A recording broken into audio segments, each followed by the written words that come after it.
just stand there and you're like, please don't cry, don't cry. And their parents are right there. And then sort of their parents will say like, thank you so much. And it really comes from all of them. And that it's extraordinary that the book could do that. And again, it just happened to be the right book at the right time for that. I was very struck by that character of Avery. I found him incredibly moving. And I was wondering, since you are not trans, like what's your feeling as an author? And also you have a separate hat that you wear as an editor about somebody who is not trans, writing about a trans character and the need to portray that and use your imagination as a creative person, and yet not wanting the own voice's idea, not wanting to trample on somebody else's story. How do you reckon with that? I mean, I think it is a mix of, it is an ensemble. I don't know necessarily that I would have written a book solely about a trans character and a trans experience, because I wouldn't be presumptuous to say that I would be able to do that solely.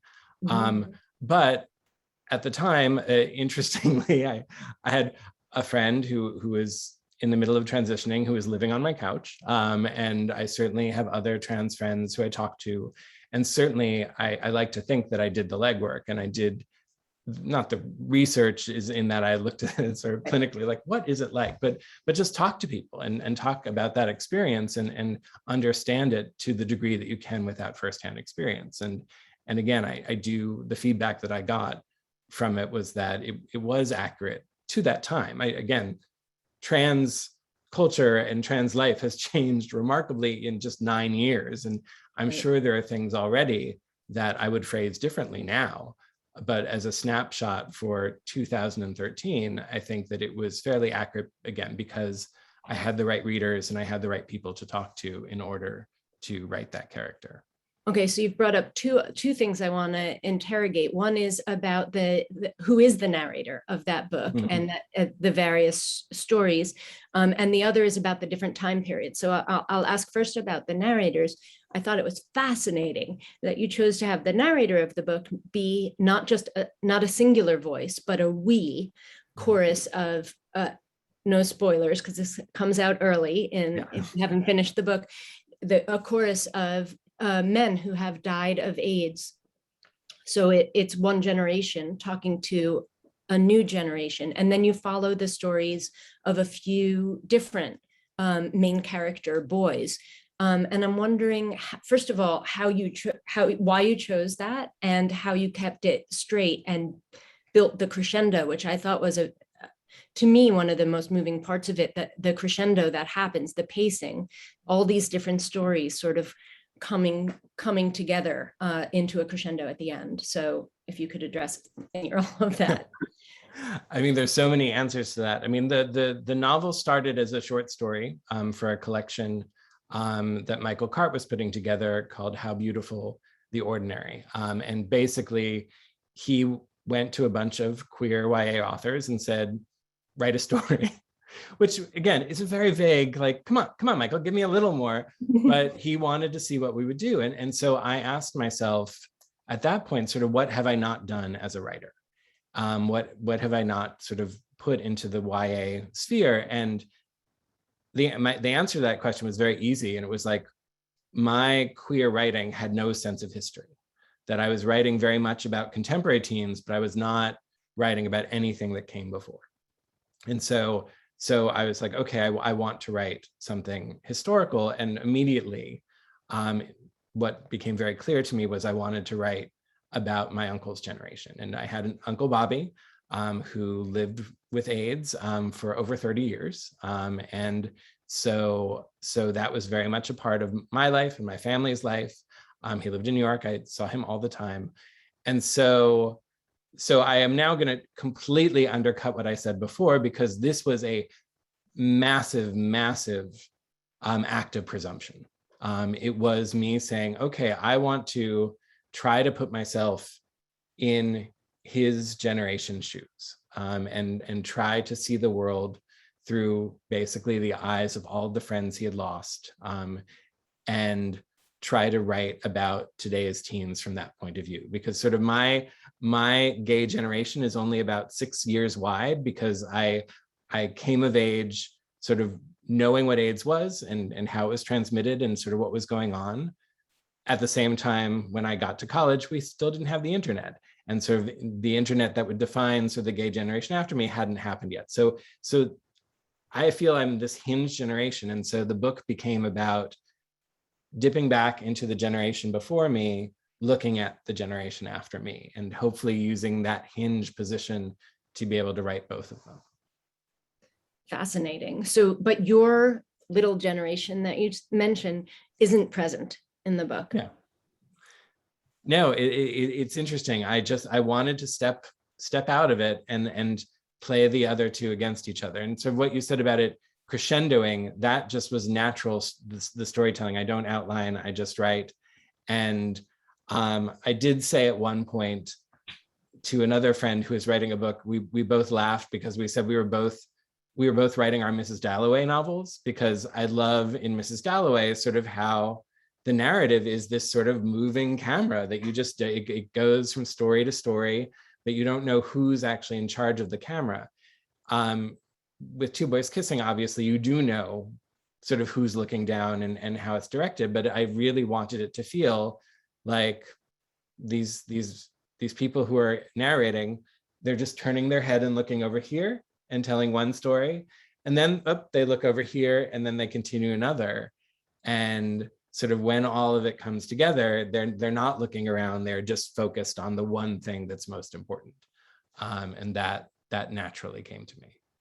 And their focus is one of such tenderness, I thought, throughout, and care and love, and wanting to reach these kids who couldn't possibly hear them. And I wondered how much of that was from you and how much just came as this sort of wish for an angelic chorus in your own life, or for the lives of the readers or these characters.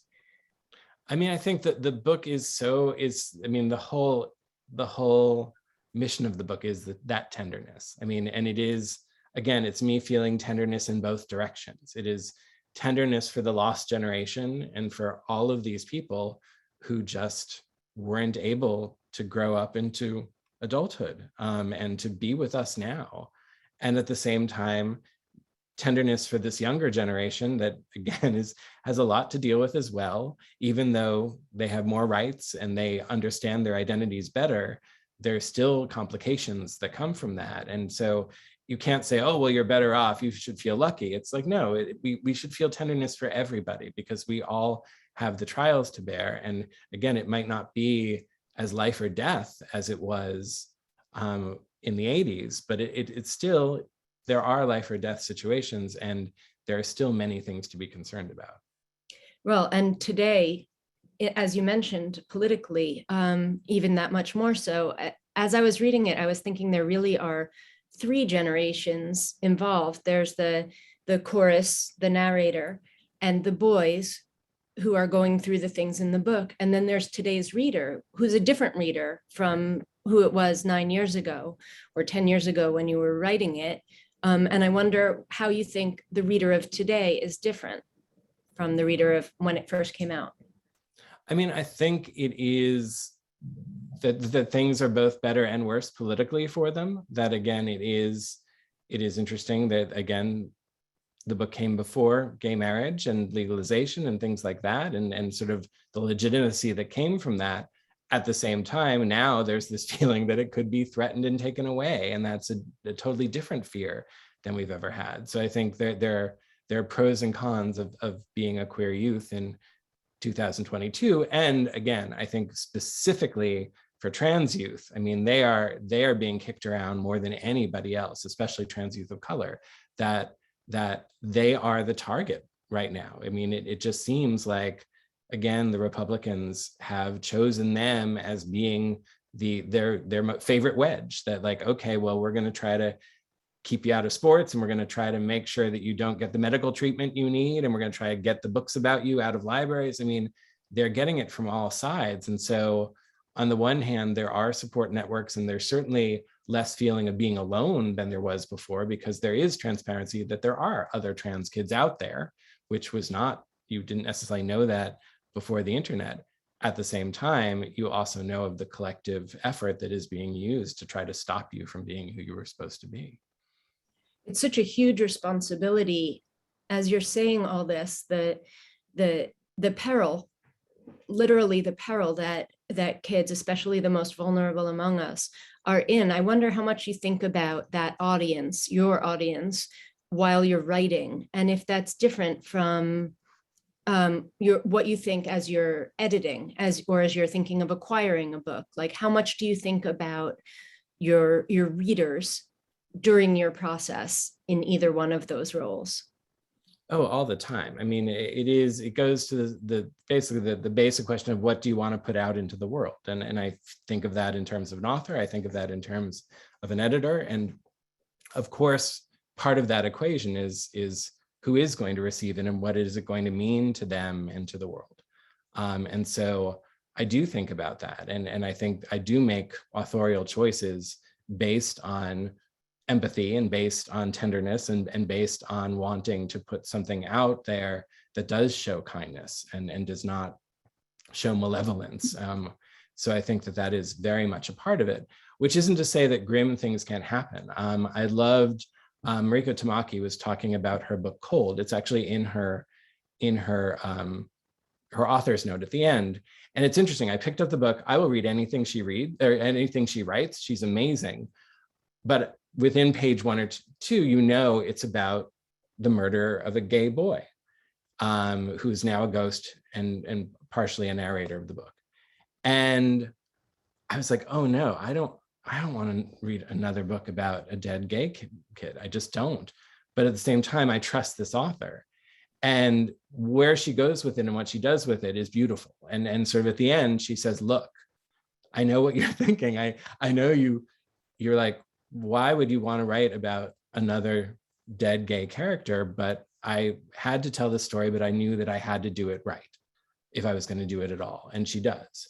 So I think it makes the bar higher when you want to talk about the tragedies. But I think it also means that you do want to emphasize the good parts too, because you know that readers are looking for the good parts to reassure them that there are good parts. That's so, I love how you put that. I think it's so important and so vital. And one of the things that you do particularly well is you don't skim over the rough parts, but you show the joy as well. And that it's not all tragic. And I'm wondering, as a parent, I read this book very much thinking as a parent and feeling as a parent. You have a lot of parents in this book. The parents aren't absent the way they are in like fables and fairy tales. They're very present, and some of them more empathetic characters than others. And I wonder what you think about, speaking of audience, you very much center these teenage boys in this story, not just the two boys who are kissing, but the other boys going through all of their experiences. But the parents felt very alive to me too. And I wonder if you have, when you're thinking about audience, if you're also thinking about your secondary audience, which is people who need to know that these stories exist and are funny and moving and have plot and suspense and love and multiple characters, but many of whom are gay or are bi or are trans. And so I wonder what you think about dealing with that audience, but not giving them center stage. I mean, I think it's important. I mean, one of the things I have heard about my books, sometimes in tones of surprise, is that they are expecting there to be villains. They're expecting like, oh, well, the parents are going to all be awful, or oh, okay, well, the religious parent, well, you're not going to portray them with any empathy or tenderness. But I genuinely, as an author, think that my job is to try to understand every character that I draw. And every character that I put onto the page. I might not like them. I might not like the things they do, but I should try to understand them. And I think it is important to show the reader who picks it up defensively, which is what you're talking about, that you're reading it being like, oh, well, this is not for me. And I'll bet that he is gonna not respect my position. and I want it to show that it is a complicated issue, that it is an emotional issue, that again, specifically with parents, that different parents react in different ways. And some of them do it out of love. Some of them do it out of ignorance. Very rarely do they do it out of blind hate. But it's just complicated. And I wanted to show that. And again, in Two Boys Kissing, there are different sets of parents who I think are different, approaching it in different ways. That there are some who are wholly supportive, and there are some who just, they can't get there. And what I think is important is to show for the kids whose parents can't get there, they always find other people who can get there for them. And that's important, that you can't, if you can't rely upon your parents, you have to find your other family to support you. And that's what most queer kids do. So I really do want to draw that, but it doesn't help anybody to create a character who is a villain, who is like, oh, just a one note like bigot, because again, you're not going to understand them anymore, and they're not going to feel real to you. But the yearning of each of the kids to have the love from his parents, I thought was particularly heart-piercing. Yeah.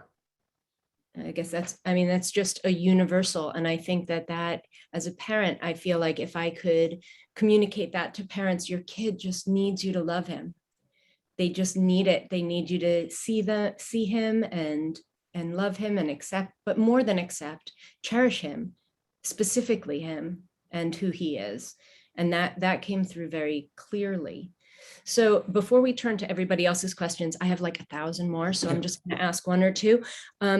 I think a lot of us right now, anybody who's going to tune in for something called a banned books club, is feeling frustrated with the political situation right now, probably, and feeling like, what can we do in this very fraught political moment with books being banned, specifically, particularly about BIPOC books and LGBTQ books, and what can we do? What could help? What do you suggest? Oh my God, there's so many things. I mean, supporting organizations who are fighting the fight. Again, the National Coalition Against Censorship is amazing, and also has resources on their page and lists all different other organizations that are also fighting the fight. I think it is, if you can afford to, donating books to the states where they're trying to get rid of the books, donating them to the libraries. There are lots of organizations that have sprouted up that are trying to support BIPOC and LGBTQIA plus youth. There are organizations like Hope in a Box that send books to rural areas. That, again, it's an extraordinary way of getting queer books to places that queer books aren't necessarily automatically bought. And then I think there's some really amazing, sort of when you see somebody doing an end run around these restrictive laws, publicize it. I mean, my favorite thing is what the Brooklyn Public Library did. It opened it up, its membership to any teenager in the country. So any teenager can sign up for a Brooklyn Public Library book card and get any book that they want in their collection, which includes a lot of these books. And so I am telling everybody I know, wherever they may be, sign up for the Brooklyn Public Library, because again, that's a great way to give access to kids who might not have it in their local libraries. And that's a great way to celebrate Pride Month as well. I wonder if you have other suggestions how we can celebrate and bring the joy of this community to all of us. I mean, I think it's buying queer books, it's talking about them, celebrating them. I mean, again, it's great when, again, I love when they say they're going to pull all books with queer characters off of the shelves, because so many books, I mean, queerness is part of the fabric, that there are so many books that you don't think of as queer books, but have great queer characters in them. And so you probably, at this point, would probably take maybe 80% of all middle grade and YA literature off the shelves if you banned everything with a queer character. So it's writing queer characters. It is supporting the queer authors who are telling the stories. I think that's really the most elemental thing you can do to support it. And also vote. Yes, and of course vote. So should we open it up to other people, give other people besides me a chance to ask all the questions? Sure. Let's see. First question. What suggestions do you have for educators to push back against closed-minded school boards and community members? I mean, again, I think there are professionals at the ALA, Freedom to Read Foundation, at NCAC who probably have more thorough answers than I do, but I think it is talking about the freedom to read, that people certainly have the right to control what they read, arguably what their own children can read, but they don't have control over what everybody else gets to read. And really defending it on that level as an issue of freedom, I think oftentimes carries the day more than going into the specific identity being defended, because this is something that we are defending. We're on the highest level. We are defending the freedom to read. So talking about that.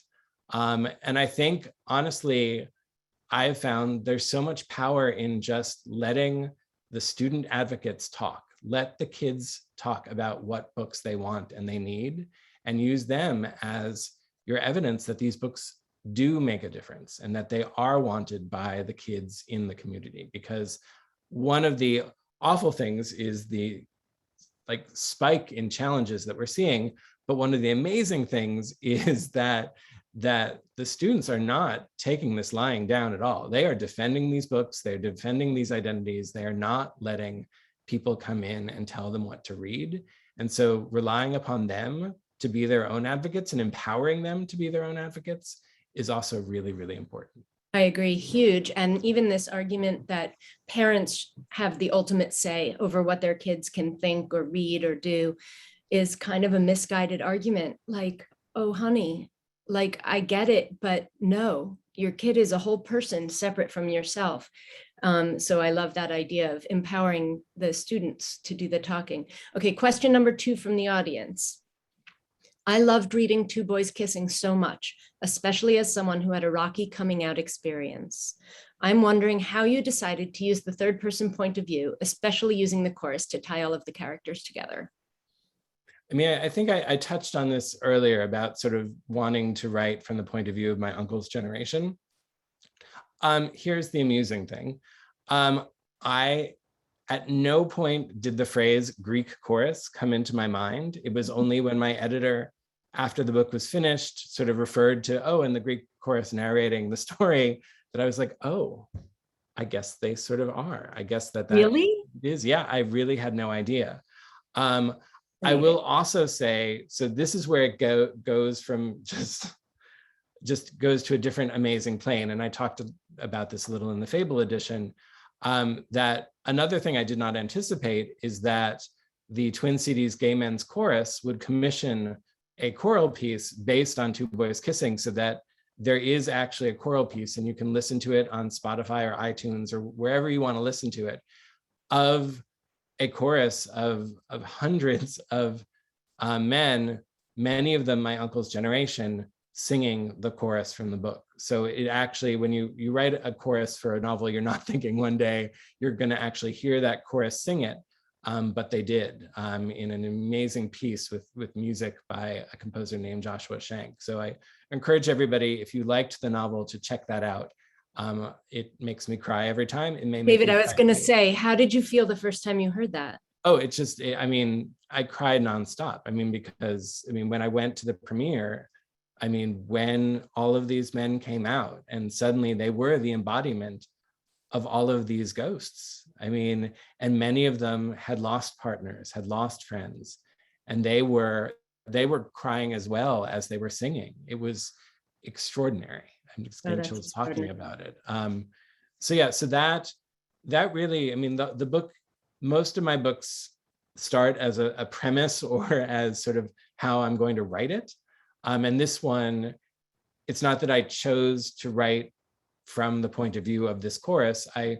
After I decided I wanted to write about AIDS and I wanted to write about sort of contemporary teens, literally the first decision I made was to write in that plural first person we, and then the rest of the story followed suit from that. Fascinating. Okay, question number 3 from an audience member named Sherry. Do you have any advice for teachers who book talk current literature all the time, especially banned books, and want their students to know about books with LGBTQ plus and BIPOC authors and stories, but who live in places like Texas, where I live, and are afraid of backlash from the community? I mean, again, I'm not going to be presumptuous again to say that I understand the situation that any individual teacher or educator or librarian is in. And ultimately you have to make the call as to your own safety and the safety of your students. So I think that does come first. I do think, again, just book talking about the books, even if the books aren't available in your classroom library or aren't available in the school library, just acknowledging that they are out in the world, because kids can find them.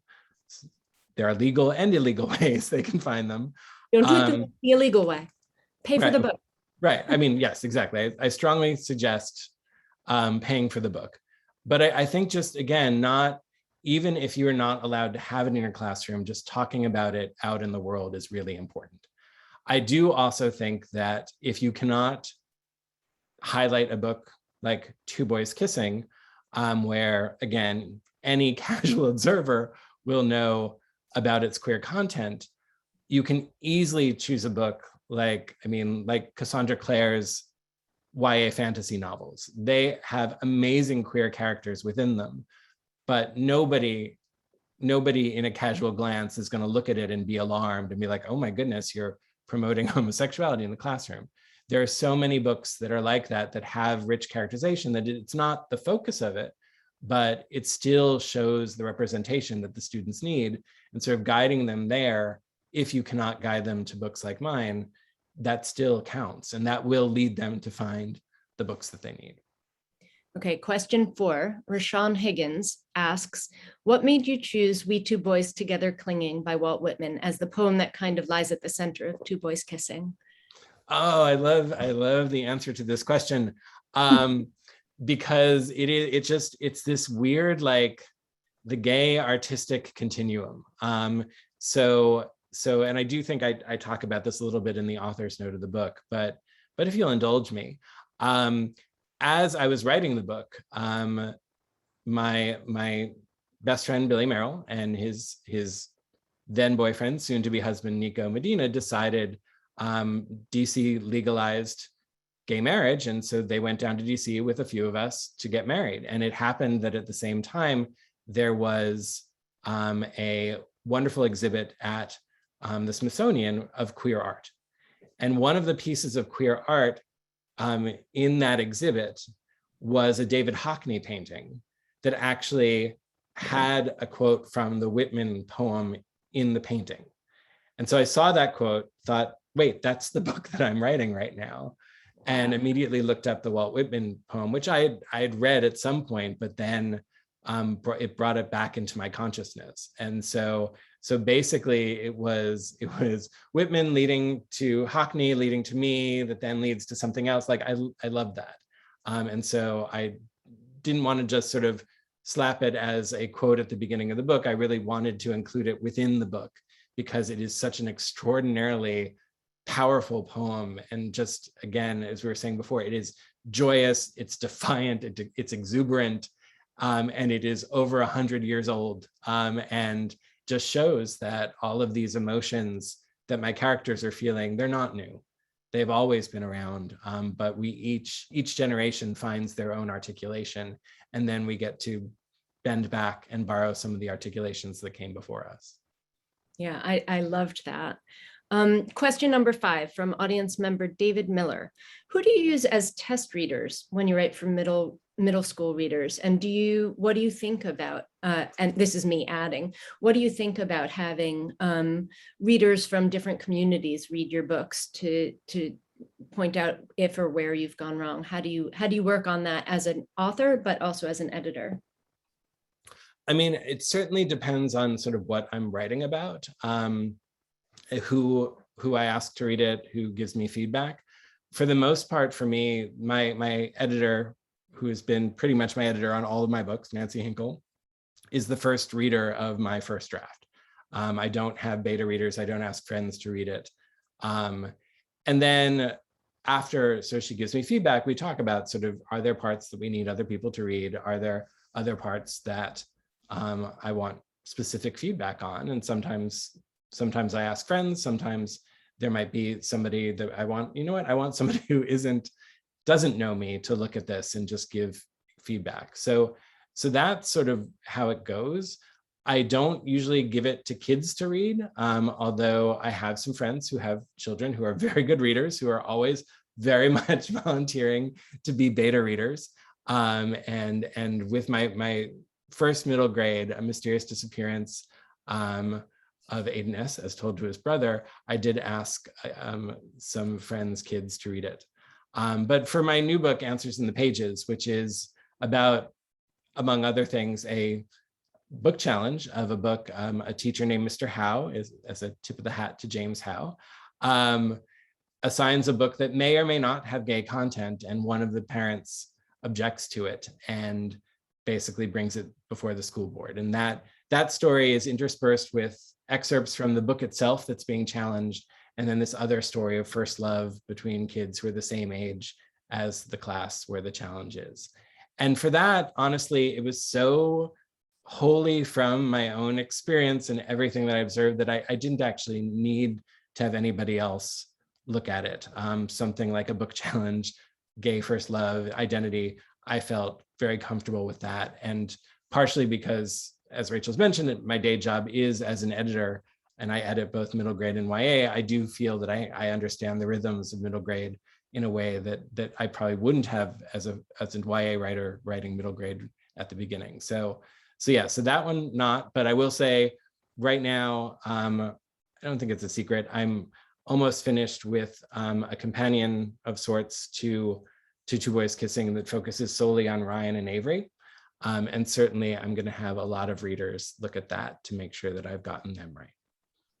So that's, I just, since we're going to have to say goodbye soon, I want to ask you first to mention again your new book that's just out and the new book that you're in the process of, and their titles, and so that your devoted readers can make sure to be on the lookout for those. And then ask you, is there anything else that I should have asked you that I didn't, that you'd like us all to know or to leave us with? Yeah, I mean, no, this is great. I mean, you and I could have easily talked for 3 more hours, so we'll have to hang out soon and do the rest of the questions. But yes, Answers in the Pages is the new book. Amusingly, it has already hit some of the lists as far as books to hide the pride, and that campaign and other anti-pride. Sorry, lists. Hide the pride. Yes, the Catholic organization has started a effort to pull pride displays and pride flags down from libraries and to target, I believe, 16 books. And again, Answers in the Pages was one of them, and it had just come out 3 weeks before. But of course, it's almost all of the book. I mean, again, my book is there, but almost all of them are BIPOC writers or trans writers or genderqueer writers. So it's abhorrent. So anyway, but I don't want to give them any more airtime than they've already had. Yep. But Answers in the Pages is very much an antidote to that. I will also say, to plug a book that I edited, my dear friend and brilliant writer, A.S. King, writing as Amy Sarag King, has a book that I edited coming out in September called Attack of the Black Rectangles, which is also about book censorship and is extraordinary. It is the flip side of my book. If my book is about a teacher who is trying to teach a book and has to basically fight for it, this is about a kid who is in a classroom with a teacher who is very much trying to censor the book that they're reading and what happens because of that.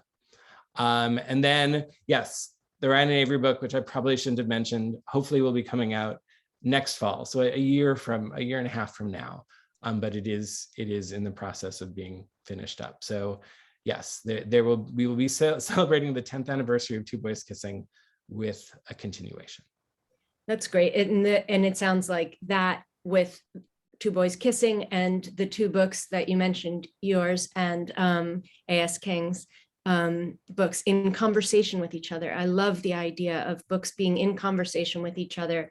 And whether you're discussing them, we're discussing them as book groups, or even just having the books inside our heads in discussion with each other, that's what keeps the conversation going. Yeah, no, totally.